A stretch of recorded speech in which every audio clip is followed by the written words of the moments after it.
इसलिए मैं इस जगत का सत्यकार हूं। मैं ओंकार हूं। देवराज इंद्र मगर का रूप धारण कर तपस्यारत करंभ का वध कर देता है।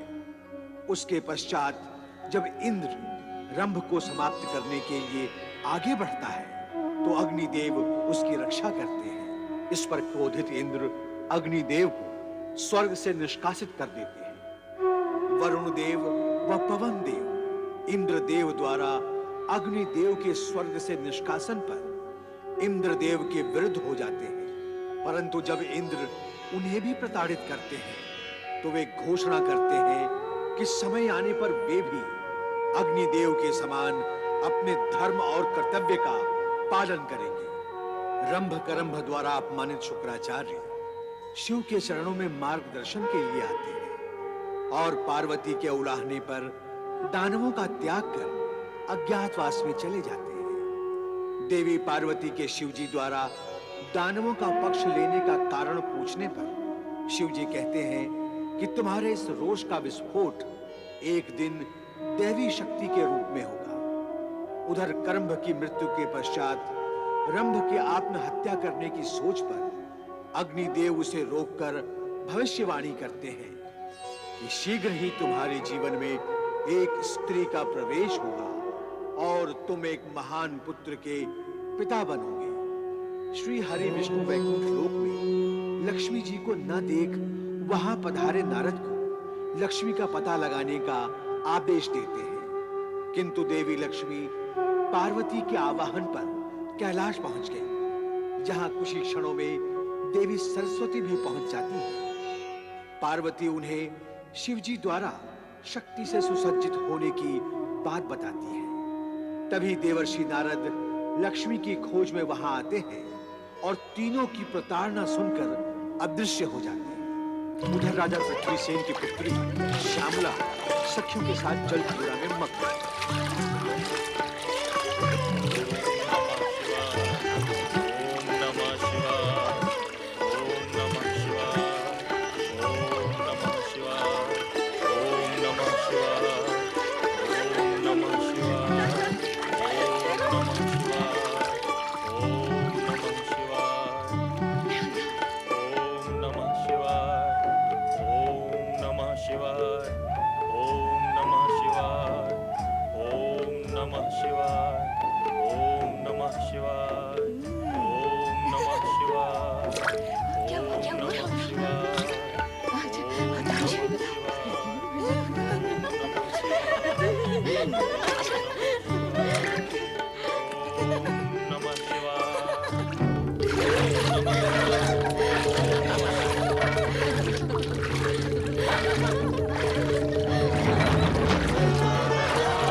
हमारा अपमान किया है, उपहास किया है हमारा, हमने सहन किया, फिर भी तेरी बुद्धि ने तेरा साथ नहीं दिया, हमारी तपस्या को भंग किया है। जा, हम तुझे श्राप देते हैं कि जल में पड़ी रहने वाली भैंस की तरह भैंस रूपणी होकर दुर्गति को प्राप्त हो।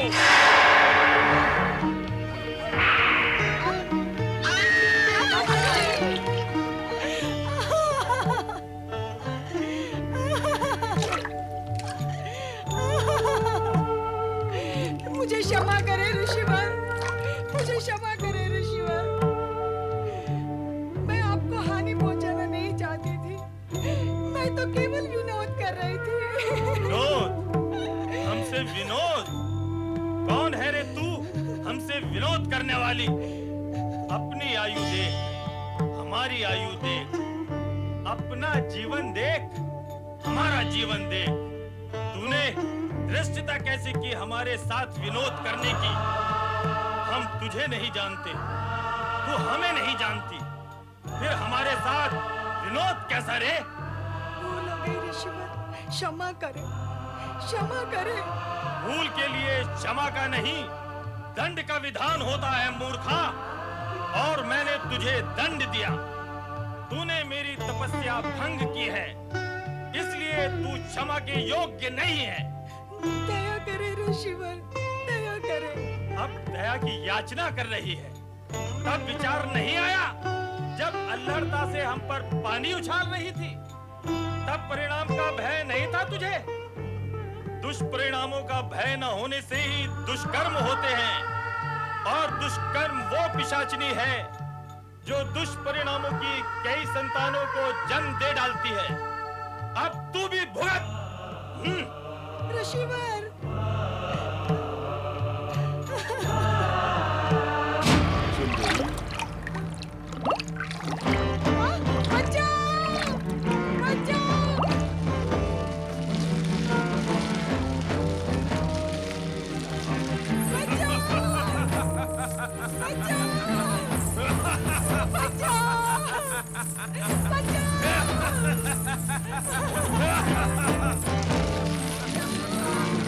सुनो रंभ, शीघ्र ही तुम्हारा एक पुत्री जन्म है जो तुम्हारे पुत्र की माता बनेगी।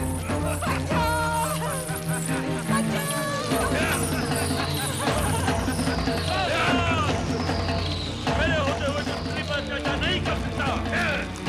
मैं पहले तुझे ही समाप्त करता हूँ।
आकर युद्ध कर मुझसे।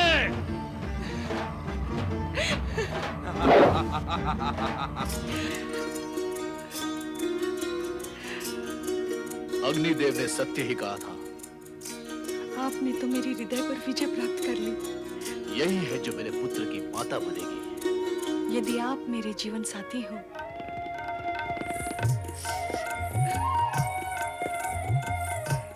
महाबली, इस वन्य प्रदेश में आपने मेरी उस दुष्ट से रक्षा की है। आपका ये उपकार मैं जीवन भर याद रखूंगी। सत्य तो ये है कि ये मेरी तपस्या तुम्हें मेरे पास ले आई है, किंतु तुम्हारे सिर पे ये सिंह कैसे? ऋषि के शाप के कारण मेरी ये दशा हुई। मैं यहाँ के राजा पृथ्वीसेन की पुत्री राजकुमारी श्यामला हूँ।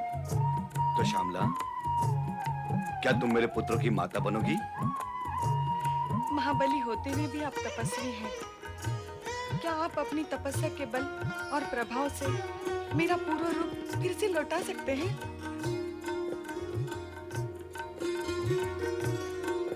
यदि तुम्हारा पूर्व रूप ना भी लौटा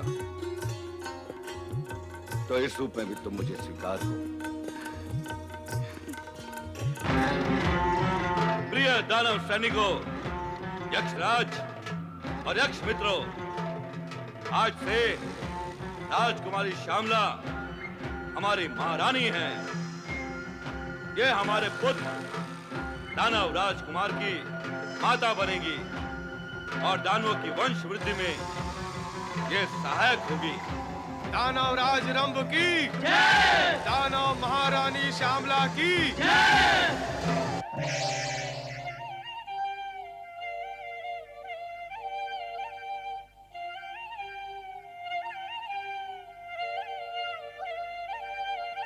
परमपिता, अपने इस दुखी और पीड़ित मानस पुत्र पर कृपा दृष्टि करें परमपिता। आपके इस मानस पुत्र को कब तक ये अपमान के घूंट पीने पड़ेंगे परमपिता? जागे परमपिता, आप जागे, मुझे इस विषम स्थिति से उबारें। तुम जैसा प्राणी भी यदि दुखी होता है तो ये दुख का कारण है नारद, किंतु तुम व्यर्थ ही दुखी और भावुक हो रहे हो। कारण है परमपिता, कारण है। भला व्यर्थ में कौन दुखी होता है? क्या कारण है? परमपिता, इस जगत में दुखी होने के लिए जो सबसे बड़ा कारण है, उसी कारण के कारण से मैं दुखी हूँ। तो कहो, क्या कारण है वो? परमपिता, जब माता अपने ही पुत्र को उपेक्षा से देखने लगे, उसे देखकर भी न देखें और मौन धारण कर लें, तो भला ये क्या कम कारण हो सकता है दुखी होने के लिए मुझ जैसे सरल, सुशील और सौम्य बालक के लिए? नारद अब तक अपने आप को बालक ही समझ रहा है देवी। यदि तुम किसी कारणवश नारद से रुष्ट हो तो स्पष्ट बता दो। तुम तो जानती ही हो कि बालक का मन निश्चल होता है। हमारे बालक का मन भी निश्चल ही होगा। होगा नहीं परमपिता, है। मान लेते हैं, है। अब तुम भी मान लो कि मैं तुमसे रुष्ट नहीं हूँ और ना ही तुम्हारी उपेक्षा करना मेरा ध्येय है। इतना अवश्य चाहती हूँ कि तुम अनुशासन भंग न करो। अनुशासन? मैं क्या अनुशासन भंग करता हूँ माता? यही तो विडंबना है कि अनुशासन भंग करने वाले को ये ज्ञान नहीं होता कि वो अनुशासन भंग कर रहा है। तुम जब भी चाहते हो, जहाँ भी चाहते हो, प्रकट हो जाते हो। कहीं भी प्रकट हो जाने से पहले क्या इस विषय पर विचार करना आवश्यक नहीं है कि तुम्हारा वहाँ प्रकट होना उचित भी है अथवा नहीं? तो क्या इसी कारणवश माता पार्वती, माता लक्ष्मी और आप मुझसे रुष्ट थी? नहीं, हम तीनों में से कोई भी तुमसे रुष्ट नहीं है। हमने तो केवल तुम्हें सावधान किया है। अब तो दुखी बालक के दुख का कारण समाप्त हो गया होगा नारद। नारायण नारायण। परमपिता, जब मुझसे कोई रुष्ट है ही नहीं, फिर कारण तो क्या, विषय ही समाप्त हो गया। मूल विषय तो यह है कि हम तुम्हारा विषय समझ गए नारद। तुम हमसे दानवराज रंभ के विषय में पूछना चाहते हो। तो सुनो नारद, कर्म के समाप्त होने के पश्चात रंभ पंचाग्नि तप के बल से एक असाधारण पुत्र का पिता बनेगा। फिर अचानक सारी परिस्थितियां बदल जाएंगी। इस समय इतनी सूचना ही पर्याप्त है। तुम्हारा कल्याण हो। ब्रह्मा जी से नारद को रंभ के अति प्रतापी पुत्र का पिता बनने की जानकारी प्राप्त हुई। समय बीतता गया और अग्निदेव के कथनानुसार श्यामला गर्भवती हुई। इस पर अप्रसन्न पृथ्वीसेन श्यामला को प्रताड़ित करने लगे और रंभ के साथ युद्ध में मारे गए।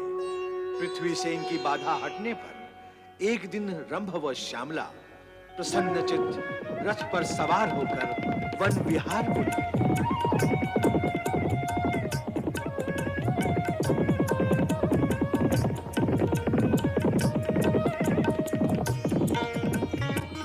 कहो दानव सामग्री श्यामला, तुम्हारे पिता राजा पृथ्वीसेन को समाप्त करके हमने ठीक किया या नहीं? जो पिता अपनी पुत्री को राक्षसी कहकर पुकारने लगे, उसे प्राण दंड देना उचित था या नहीं? जब पुत्री पुत्री न रहे और पिता पिता न रहे, तो उसके लिए दुख और शोक कैसा? आपने जो कुछ किया ठीक ही किया है दानवराज। मैं आपकी इस वीरता पर बहुत प्रसन्न हूँ। तुम हमारी वीरता पर प्रसन्न हो, और हम इस बात पर प्रसन्न हैं कि तुम हमारे पुत्र की माता बनोगी। क्या तुम्हें भी इस बात की प्रसन्नता है? स्वामी, जगत में ऐसी कौन सी नारी है जो माता बनने पर प्रसन्न ना हो? मेरी प्रसन्नता की तो कोई सीमा ही नहीं है स्वामी। प्रसन्न होकर प्रसन्नता के बहुत श्लोक पढ़ लिए तुम दोनों ने। मैं सारी प्रसन्नता समाप्त कर दूंगा तुम दोनों की।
अपनी इस दुष्टता का परिणाम जानता है? छोड़ दे दानव महारानी को। मेरे मार्ग में आने वाले का परिणाम क्या होता है, ये रंभ की दशा देखकर जान लो और मुझे मार दो। दुष्टता करने वाला हमें परिणाम का भय दिखा रहा है।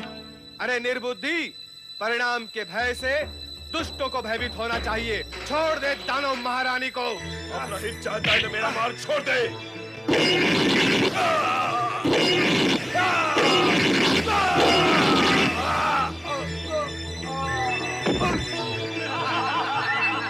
स्वामी, स्वामी, स्वामी, आंखें खोलो दानवराज, आंखें खोलो स्वामी। अब मैं आपके बिना कैसे जीवित रहूंगी स्वामी? अब हमारा क्या होगा? हमारे पुत्र का क्या होगा स्वामी?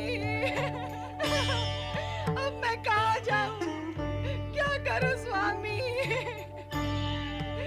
आंखें खोलिए स्वामी, स्वामी, स्वामी। दानव महारानी, धैर्य धारण करें।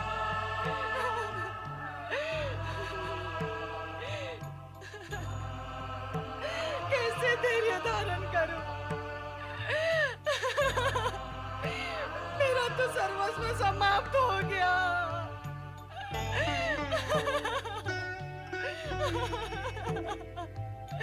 मेरा पुत्र, मेरा पुत्र।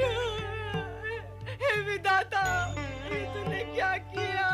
दानव महारानी, इस समय धैर्य धारण करने के अतिरिक्त अन्य क्या उपाय है?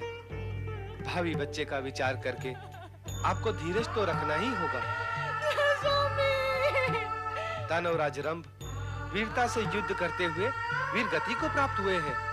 आपकी रक्षा करते हुए इन्होंने अपने प्राण त्यागे हैं। अब आपका कर्तव्य है कि आने वाले शिशु की रक्षा करते हुए अपने आप को संयमित करें। इनके प्रतापी पुत्र को सकुशल जन्म देकर इनकी वंश वृद्धि की इच्छा को पूर्ण करें।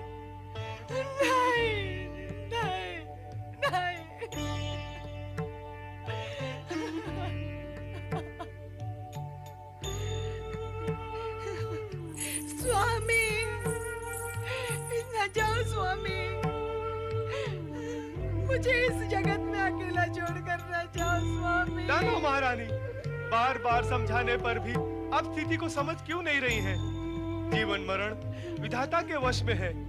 जो हुआ उसकी इच्छा से हुआ है, यही मानकर अब आप अपने भावी पुत्र के विषय में विचार करें। ये न भूलें, आप दानवराज के होने वाले पुत्र की माता हैं। दानवराज की आत्मा की शांति के लिए आपको उनकी अंतिम इच्छा का सम्मान करना ही होगा। अब आप यहाँ से हटें और हमें अंतिम संस्कार का कार्य पूर्ण करने दें।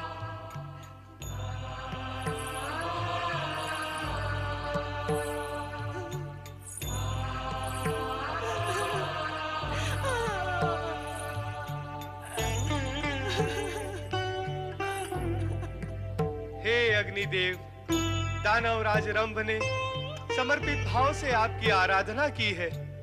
कृपया कर चिता में प्रकट होकर दानवराज को अपने में समाहित करें।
मैं दानवराज धनु का पौत्र और दानवराज रंभ का पुत्र महिषासुर हूँ।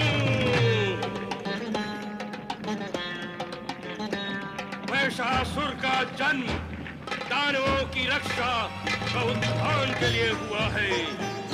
मैं दानवों के प्रति होने वाले अन्याय का प्रतिशोध लूंगा। महिषासुर तीनों लोकों पर दानव साम्राज्य का ध्वज फहराएगा।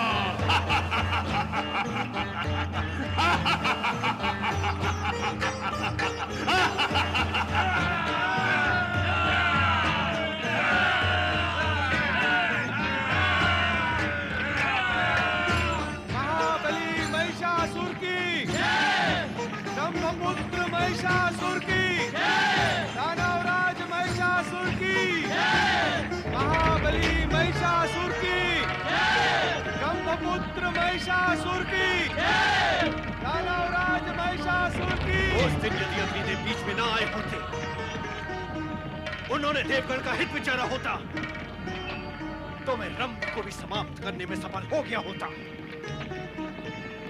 यदि रंभ ना होता, तो आज यह महिषासुर भी ना होता देवर्षि।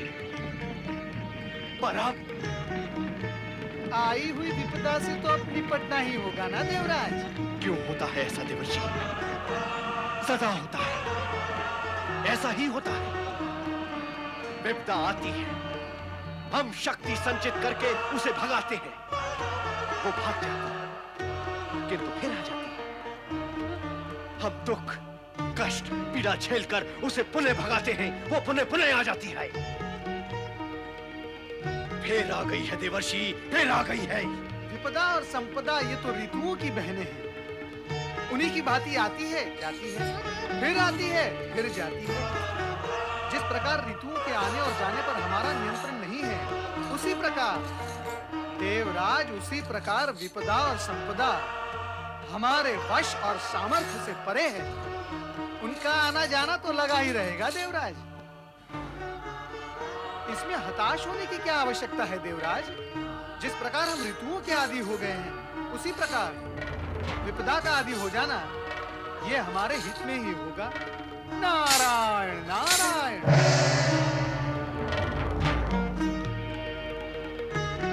अब क्या होगा देवराज? यही अग्निदेव ने भी सोचा होता कि भविष्य में अब क्या होगा। वे नहीं सोच सके, किंतु अब हमें तो सोचना ही होगा देवराज। महिषासुर को उसकी माता श्यामला ने अग्नि में जन्म दिया है, अर्थात इस दानव की शक्ति में वृद्धि हुई है। दानव शरीर से तो शक्तिशाली होते ही हैं, केवल मन, आत्मा और बुद्धि से ही दुर्बल होते हैं। किंतु युद्ध तो शरीर ही करता है। और ये दानव महिषासुर स्वर्ग पर अधिकार करने की घोषणा जन्म लेते ही कर चुका है। अर्थात देव दानव युद्ध अवश्य भावी है।